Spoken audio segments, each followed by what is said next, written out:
rapporté que Ibn Sirin, grand savant, qui a marqué l'histoire, qui date approximativement du 7e siècle, eh bien, était rentré dans une mosquée.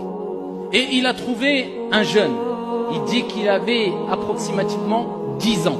Regardez le décalage, quelquefois avec nous qui avons 25, 30, 35 ans. 10 ans.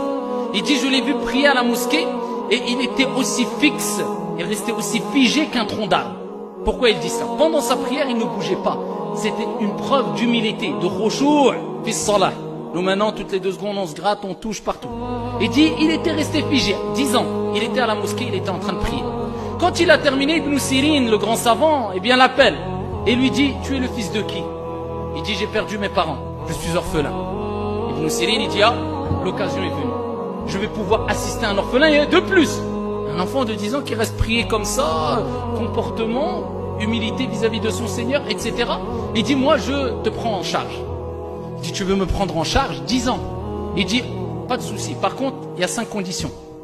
Avant que tu me prennes en charge, il y a 5 conditions. Il dit, vas-y, tfadda.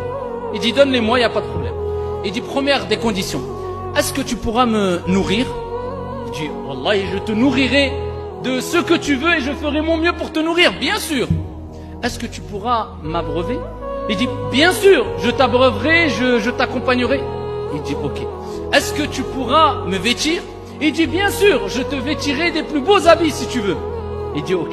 Il dit, si je suis malade, est-ce que tu pourras me guérir? Il dit, ah non, si tu es malade, là je ne pourrai pas te guérir, te soigner.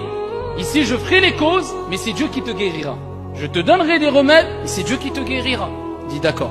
Et si je meurs, est-ce que tu pourras me redonner la vie? Il dit, ah non, ça je ne peux pas si tu meurs. Comment veux-tu que je te redonne la vie? Cela est propre à notre Seigneur qui donne la vie et qui donne la mort. Il dit, alors à ce moment-là, utrukni, délaisse-moi, je n'ai pas besoin de toi. Il dit, comment ça? Et qui va s'occuper de toi?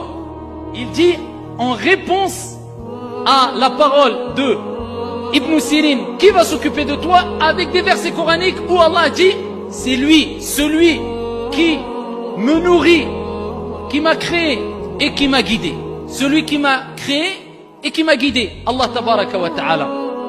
Alladhi huwa, celui qui me nourrit, qui m'a nourri et qui m'a abreuvé.